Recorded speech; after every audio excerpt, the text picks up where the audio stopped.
What's up guys, Rob here from Shonen Showdown, and today we're going to do Anime Gauntlets Part 4.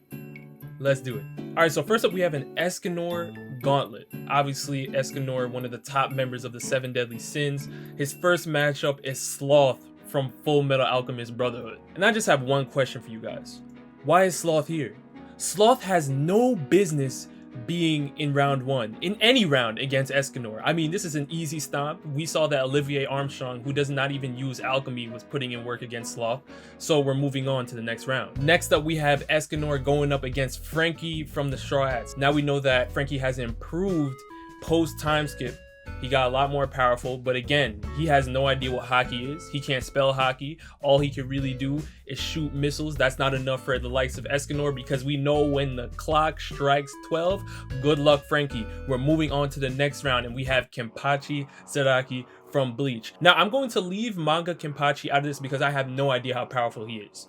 But if we're talking about the Kenpachi that was going up against Naruto in Bleach, I gotta give it to Eskinor. And I know that Kenpachi is known for his ruthlessness. He's super powerful. We know that just his spiritual pressure alone literally weighs down on his opponents. He's that powerful. He was making Naruto Setos look light. But again, I think he would need some keto. He may need a Bankai or something like that to go up against the likes of Eskinor. And in the anime, I have not seen it. Now, Manga Kenpachi may be able to win, but since we are solely talking about anime Kenpachi, we are moving on to the next round. And look at this. We have All Might from My Hero Academia. I guess that's just more food for Eskinor, because when the clock strikes 12, I don't care about the United States of Smash. I don't care about the planet Earth Smash. I don't care about the Universal Smash, if there even is one. All I know is that when it is 12 o'clock, good luck. All Eskinor has to do is take his hand and make a slight cut in the dimension, and All Might's down for the count. We already know that All Might has a career-ending injury, which would literally do nothing to Eskinor with grace. We're moving on to the next round. Yuppie from Hunter x Hunter. Now, I know that Yuppie is powerful. His Nen abilities are nothing to laugh at. He's extremely quick, and with his N, he can sense Eskinor wherever he is and pull up on him immediately. But what is he going to do with the grace? What is he going to do against Eskinor if Eskinor is literally hitting him with powers so strong that it can evaporate a lake? What is he going to do against an Eskinor that was literally going blow for blow with Demon King Zeldris? We're moving on. Next up, we have Laxus from Fairy Tail. Now, Laxus is no scrub, but he also cannot see Eskinor. I think his lightning style is amazing within the Fairy Tail universe, but once you start stepping into 7 Deadly Sins, we're going to need to see way more feats because Eskinor has proved himself. I want to mention one moment in the 7 Deadly Sins universe that really changed my whole outlook on Eskinor's power. Zeldris, Chandler, and Cusack were fighting against Merlin, Eskinor, and Ludociel. Zeldris demonstrated an ability called Ominous Nebula, which is so cheese. I mean, he has a radius where if you step inside that radius, you're getting cut down immediately. It's almost instantaneous, and he was doing this with the Demon King's power. Can I let you guys know that once Eskinor got into the 1, he was the only one that bodied Zeldris out of that. This is something that I don't see Laxus dealing with at all. Laxus can't see his Zeldris. He can't stop Zeldris in the Ominous Nebula. So I'm just going to put him down for the count as well. We're going to move on to the next round against the 4th Raikage. He's very powerful, but his biggest feat to me is his speed. That was one of the biggest things that Sasuke was dealing with at the 5K summit. But again, if I put Eskinor in the 5K summit, nobody's making it out. So we're moving on to the final round against Captain Yami.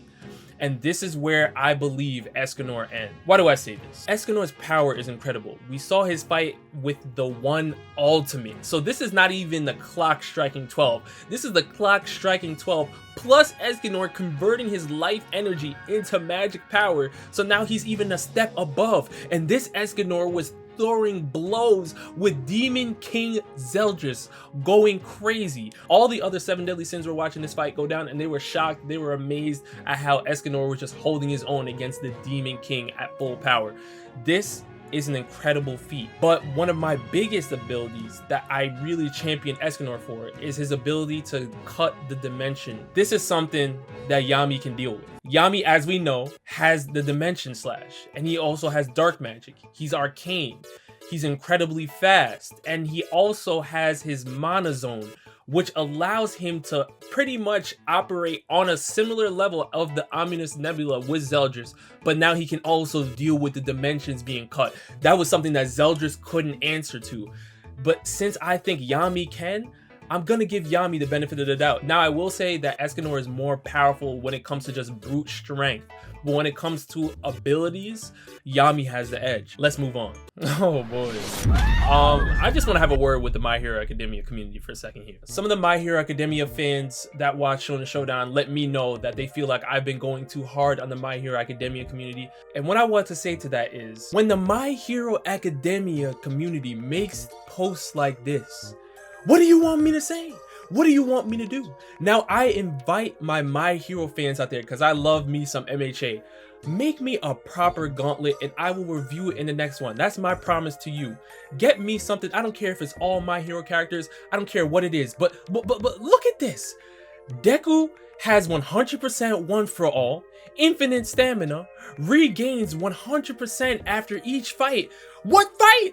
What round is he surpassing? Look who he has in round 1. Is that not Ultra Instinct Goku? What is he doing to Goku in round 1? Why are lists like this being made? I'm not even going to acknowledge the fact that Mob is at round 4 and Goku is at round 1, but who put this together? I mean, this just makes absolutely no sense at all. My Hero fans, please make me a proper gauntlet. I'm moving on to the next round. This is obviously blasphemy. I'm done. Alright, so this gauntlet is actually pretty interesting. We have Rengoku from Demon Slayer teaming up with Ace from One Piece, and it's a duo gauntlet. Obviously, we know that Rengoku has a fire-breathing style, and we saw him boxing against the third Upper Moon. And we also know that Ace was boxing against Blackbeard. He has a Logia-style Fire Devil Fruit, and he even assumed the second commander role of the Whitebeard Pirates, so he's no scrub at all either. First up, they have Tanjiro and Nezuko. I'm sorry if you're a Demon Slayer fan out there. I'm sorry if this is your favorite duo. They're getting stomped, they're getting bodied, they're getting clapped. I mean, we saw them going all out against Rui, and they didn't even finish them off. Gyu had to come through out of nowhere and save the day. Clearly, this is somebody that Rengoku on his own would just body. I mean, Rui has no shot against the likes of a Rengoku. Ace can just chill out of this one. They're both getting clapped by Rengoku solo. We're moving on to the next round. Next, we have Bakugo and Deku, which is actually a very interesting matchup here. Bakugo has improved tremendously in Season 5. We saw what he did against Class 1B. Completely just blew the other team out of the water. He made it look light. He made it look super easy. And Deku just unlocked the Black Whip in the anime. So now we know that he can also do some top tier long range attacks. And he can go crazy. But Ace is a Logia. That's all I really need to say. They can't really find a way to really stop Ace. I do believe that Bakugo and Deku working together may be able to take down Rengoku, not because Rengoku isn't powerful, but because the one for all quirk coupled with Bakugo's explosion techniques, that's way too much for the likes of Rengoku right now. I just think that if he gets hit with a 1,000,000%, or there's a Black Whip combo with an explosive type technique coming from Bakugo, Rengoku does not stand a chance. However, Ace, on the other hand, can go crazy. They have nothing in their arsenal that can stop the likes of Ace. They can't even touch Ace because Ace is a Logia style. So we're moving on to the next round. Next, we have Eren and Levi going up against Rengoku and Ace. I mean, Rengoku has no shot against Eren. Maybe he will be able to hold his own against Levi. I think Rengoku may be able to actually beat Levi, to be honest with you. But Ace? What are they doing to Ace? Again, Ace is a Logia style. He has a lot of moves in his arsenal. His firepower alone was enough to pretty much level an entire village, and we saw that in his fight against Marshall D. Teach. So what is Eren really going to do against that? What is Levi really going to do against that? I have no idea. We would need to see something, but since they can't even touch him, he's Logia.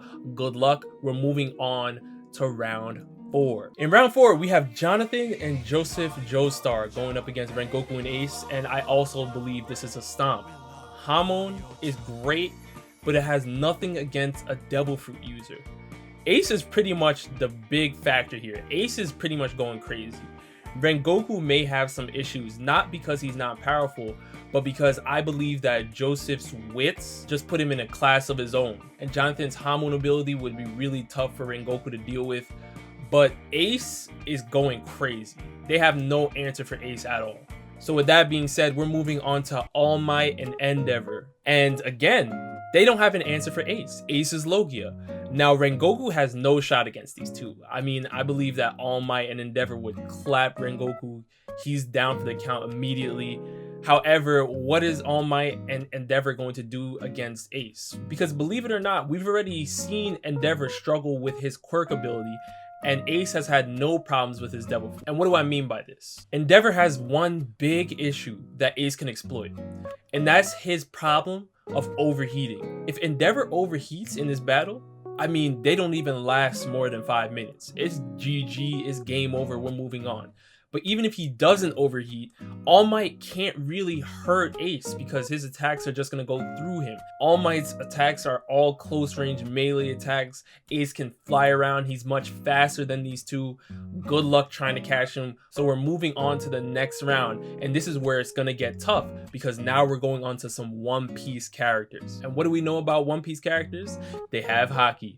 Believe it or not, we are going to a Cypher Pole duo. Kaku and Rob Lucci going up against Ace and Rengoku, and this is where I believe they stop, just because I believe that Kaku and Rob Lucci have improved drastically. We know that they are now in Cypher Pole 0. They are in CP 0. They moved up in the world. They moved up in the world government.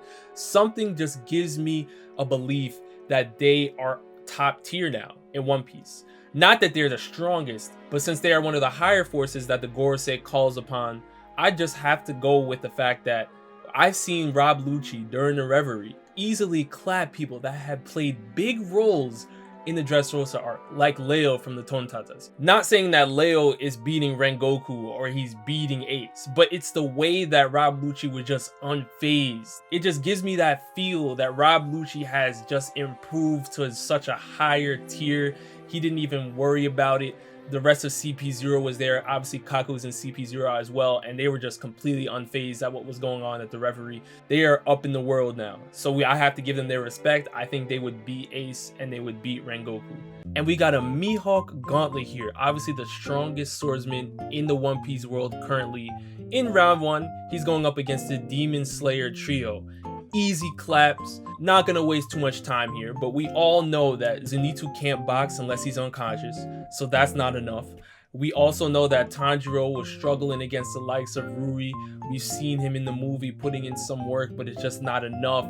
He's fighting opponents that I believe Mihawk would easily thrash.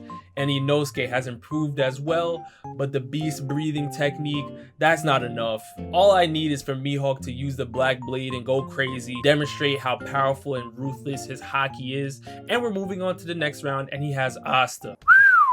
Asta is nothing to laugh at, y'all. What else is there to say about Asta? Other than he's a complete beast. He's a powerhouse. The arcane magic, the anti-magic, he just goes crazy. We've seen his fight against Dante. We have seen his fight against Libe. He's obviously shown that he can box with even one arm. He's just ridiculous all around. Mihawk, on the other hand, is a much better swordsman than Asta, but he does not have the speed to deal with Asta, and this is where it gets tricky. If we give the edge to anti-magic, I believe that Asta can beat Mihawk, but if we give the edge to haki, I believe that Mihawk can beat Asta, because I truly believe that Mihawk has Ryuo haki, so he would be able to get through Asta's demon mana skin. He would be able to keep up with him in a close range melee, because again, I believe that Mihawk's swordsmanship skills far surpass Asta's. Even though Asta is quicker, if he does not have the skill to really go crazy like a Mihawk, he's still gonna have an issue inside. So for the sake of this gauntlet, I'm going to give the edge to Mihawk's haki, just so we can continue the gauntlet.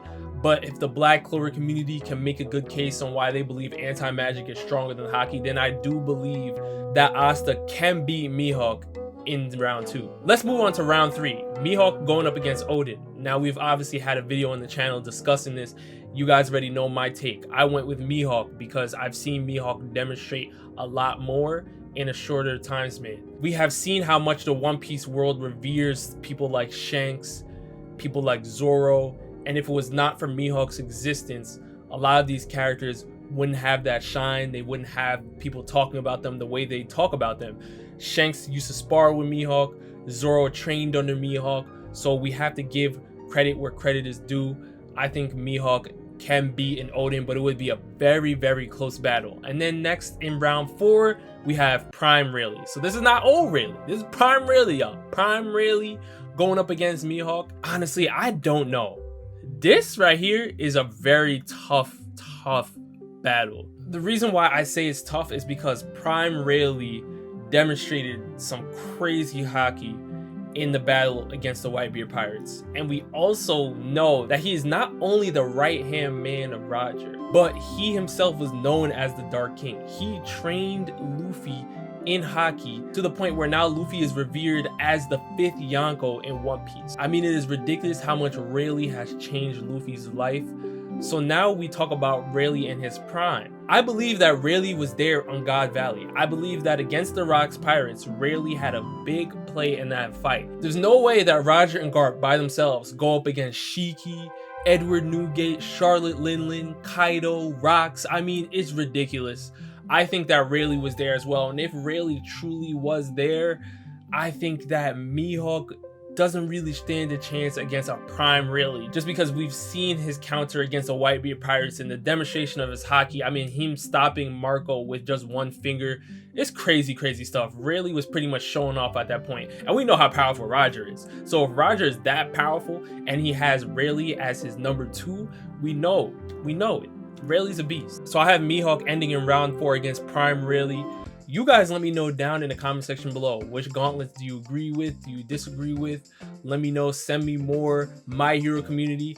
Listen, y'all saw the My Hero gauntlet. So please send me a My Hero gauntlet that makes sense, and I'll cover one in the next anime gauntlet.